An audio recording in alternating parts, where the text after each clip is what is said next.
A comprehensive school is a secondary school or middle school that is a state school and does not select its intake on the basis of academic achievement or aptitude. This is in contrast to the selective school system, where admission is restricted on the basis of selection criteria. The term is commonly used in relation to England and Wales, where comprehensive schools were introduced on an experimental basis in the 1940s and became more widespread from 1965. About 90% of British secondary school pupils now attend comprehensive schools. They correspond broadly to the public high school in the United States and Canada and to the German Gesamtschule. Comprehensive schools are primarily about providing an entitlement curriculum to all children, without selection whether due to financial considerations or attainment. A consequence of that is a wider-ranging curriculum, including practical subjects such as design and technology and vocational learning, which were less common or non-existent in grammar schools.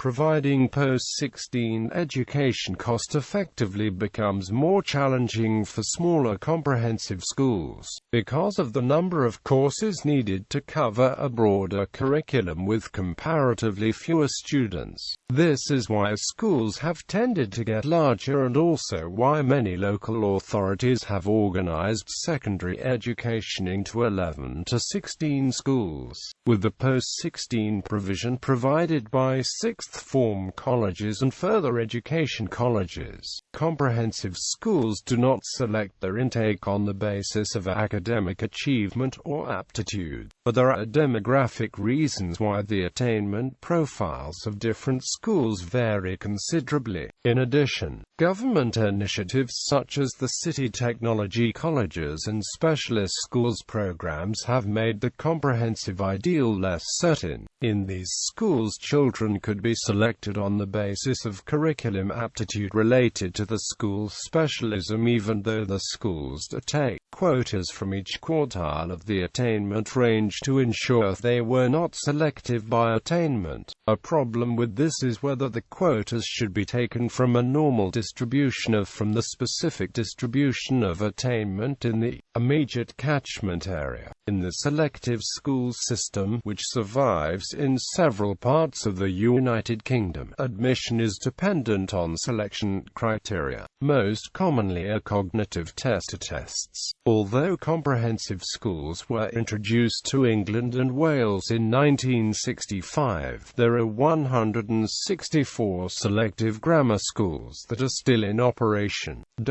Most comprehensives are secondary schools for children between the ages of 11 to 16, but in a few areas there are comprehensive middle schools, and in some places the secondary level is divided into two, for students aged 11 to 14 and those aged 14 to 18, roughly corresponding to the U.S. middle school and high school, respectively. With the advent of key stages in the national curriculum, some local authorities reverted from the middle school system to 11 to 16 and 11 to 18 schools, so that the transition between schools corresponds to the end of one key stage and the start of another. In principle, comprehensive schools were conceived as neighborhood schools for all students in a specified catchment area. Current education reforms with academy schools, free schools and university technical colleges will no doubt have some impact on the comprehensive ideal, but it is too early to say to what degree. Finland. In most countries, the term comprehensive school is used to refer to the education of children after primary school. But in Finland this English term is confusingly used to also refer to all of the earlier grades.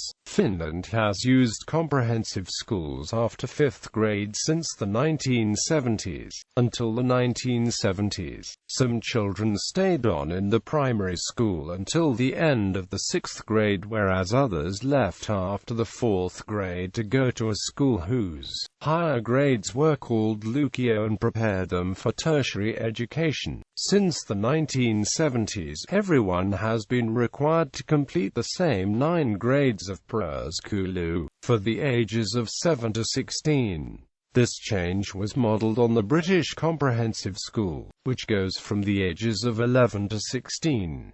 For the ages of 16 to 19, students go either to vocational school or high school. The division of the preschool into a lower school and upper school has been discontinued. Germany. Comprehensive schools that offer college preparatory classes. Germany has a comprehensive school known as the Gesamtschule, while some German schools such as the Gymnasium and the Realschule have rather strict entrance requirements. The Gesamtschule does not have such requirements. They offer college preparatory classes for the students who are doing well, general education classes for average students, and remedial courses for those who aren't doing that well. In most cases, students attending a Gesamtschule may graduate with the Hauptschulabschluss, the Realschulabschluss, or the Abitur, depending on how well they did in school. The percentage of students attending a Gesamtschule varies by Bundesland. In the state of Brandenburg, more than 50% of all students attended a Gesamtschule in 2007, while in the state of Bavaria less than 1% did. Starting in 2010-2011, Hauptschulen were merged with Realschulen and Gesamtschulen to form a new type of comprehensive school in the German states of Berlin and Hamburg, called Stadtteilschule in Hamburg and Sekundarschule in Berlin.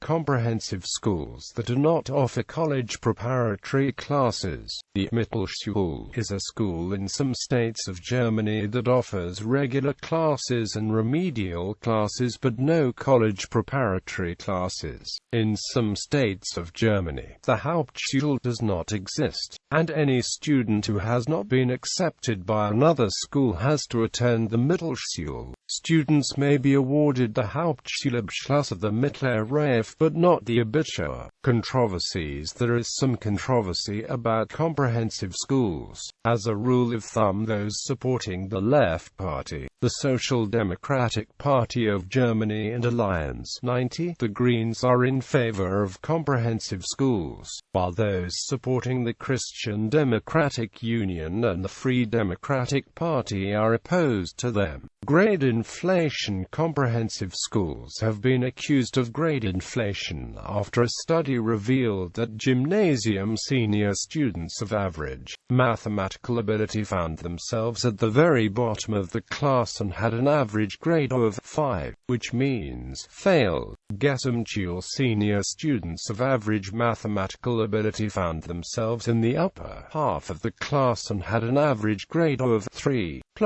When a central Abitur examination was established in the state of North Rhine-Westphalia, it was revealed that Gesamtschule students did worse than could be predicted by the grades a class rank. Barbara Sommer, Education Minister of North Rhine-Westphalia, commented that, looking at the performance gap between comprehensives and the gymnasium, it is difficult to understand why the Social Democratic Party of Germany wants to do away with the gymnasium. The comprehensives do not help students achieve. I am sick and tired of the comprehensive schools blaming the problems on the social class origins of their students. What kind of attitude is this to blame their own students? She also called the Abitur awarded by the gymnasium the true Abitur and the Abitur awarded by the Gesamtschule Abitur light. As a reaction, Sigrid Beer stated that comprehensives were structurally discriminated against by the government, which favored the gymnasiums. She also said that many of the students awarded the Abitur by the comprehensives came from underprivileged groups, and sneering at their performance was a piece of impudence.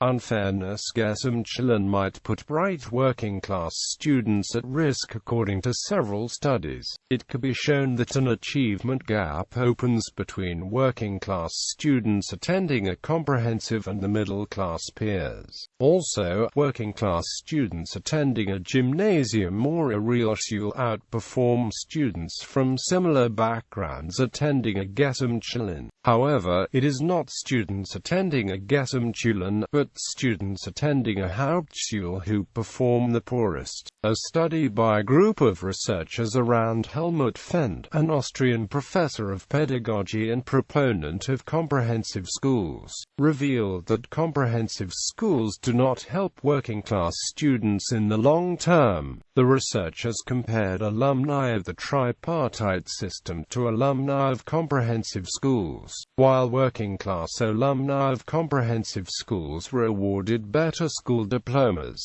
at age 35 they held similar occupational positions as working-class alumni of the tripartite system and were as unlikely to graduate from college. Fendt concluded that the social background outweighs advantages of the type of school after graduation. According to Kurt A. Heller, social class divergences are exacerbated by comprehensive schools. According to Ulrich Sprenger, as the proponents of comprehensives invariably demand humanization of schools, it is very disappointing that socially disadvantaged students, who are most desperately in need of a process of humanization, obviously benefit the least from the structural innovations brought about by the integrated comprehensive system, the organizational and curricular changes of which were primarily aimed at promoting and providing special assistance to this very group of students. Gibraltar opened its first comprehensive school in 1972. Between the ages of 12 and 16, two comprehensive schools cater for girls and boys separately. Students may also continue into the sixth form to complete their A-levels. Ireland. Comprehensive schools were introduced into Ireland in 1966 by an initiative by Patrick Hillery, Minister for Education, to give a broader range of education compared to that of the vocational schools system, which was then the only system of schools completely controlled by the state. Until then, education in Ireland was largely dominated by religious persuasion. Particularly the voluntary secondary school system was a particular realization of this. The comprehensive school system is still relatively small and to an extent has been superseded by the community school concept. The Irish word for a comprehensive school is et scoiltuimsavich. In Ireland, comprehensive schools were an earlier model of state schools, introduced in the late 1960s and largely replaced by the secular community model of the 1970s. The comprehensive model generally incorporated older schools that were under Roman Catholic or Protestant ownership, and the various denominations still manage the school as patrons or trustees. The state owns the school property, which is vested in the trustees in perpetuity. The model was adopted to make state schools more acceptable to a largely conservative society of the time. The introduction of the community school model in the 1970s controversially removed the denominational basis of the schools, but religious interests were invited to be represented on the boards of management. Community schools are divided into two models. The community school vested in the Minister for Education and the community college vested in the local education and training board. Community colleges tended to be amalgamations of unviable local schools under the umbrella of a new community school model, but community schools have tended to be entirely new foundations. Nigeria. Government Comprehensive Secondary School is a government-owned secondary school located in Port Harcourt, the capital of Rivers State, Nigeria. Sweden had used mixed ability schools for some years before they were introduced into England and Wales, and was chosen as one of the models. United Kingdom. England and Wales. The first comprehensives were set up after the Second World War. In 1946, for example, Walworth School was one of 5 experimental comprehensive schools set up by the London County Council. Another early comprehensive school was Holyhead County School in Anglesey in 1949. Other early examples of comprehensive schools included Woodlands Boys' School in Coventry and Tividale Comprehensive School in Tipton. The largest expansion of comprehensive schools in 1965 resulted from a policy decision taken in 1965 by Anthony Crosland, Secretary of State for Education in the 1964 to 1970 Labour government. The policy decision was implemented by Circular 1065, an instruction to local education authorities to plan for conversion. Students sat the 11+ examination in the last year of primary education and were sent to one of a secondary, modern, secondary technical or grammar school depending on the perceived ability. Secondary technical schools were never widely implemented, and for 20 years there was a virtual bipartite system which saw fierce competition for the available grammar school places, which varied between 15% and 25% of total secondary places, depending on location. In 1970, Margaret Thatcher became Secretary of State for Education of the new Conservative government. She ended the compulsion on local authorities to convert. However, many local authorities were so far down the path that it would have been prohibitively expensive to attempt to reverse the process, and more comprehensive schools were established under Thatcher than any other education secretary. By 1975, the majority of local authorities in England and Wales had abandoned the 11+ examination and moved to a comprehensive system. Over that 10-year period, many secondary modern schools and grammar schools were amalgamated to form large neighborhood comprehensives, whilst a number of new schools were built to accommodate a growing school population. By the mid-1970s, the system had been almost fully implemented, with virtually no secondary modern schools remaining. Many grammar schools were either closed or changed to comprehensive status.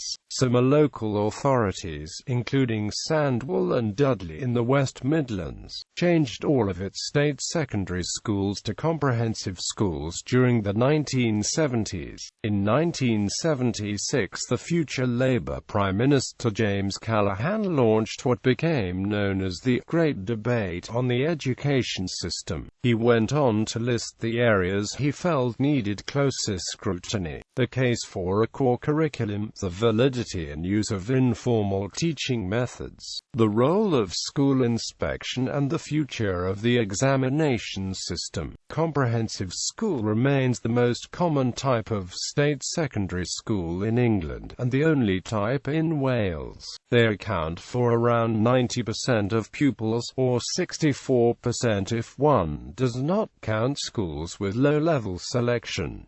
This figure varies by region. Since the 1988 Education Reform Act, parents have a right to choose which school their child should go to, or whether to not send them to school at all and to home educate them instead. The concept of school choice introduces the idea of competition between state schools, a fundamental change to the original neighborhood comprehensive model, and is partly intended as a means by which schools that are perceived to be inferior are forced either to improve or, if hardly anyone wants to go there, to close down. Government policy is currently promoting specialization, whereby parents choose a secondary school appropriate for their child's interests and skills. Most initiatives focus on parental choice and information, implementing a pseudo-market incentive to encourage better schools.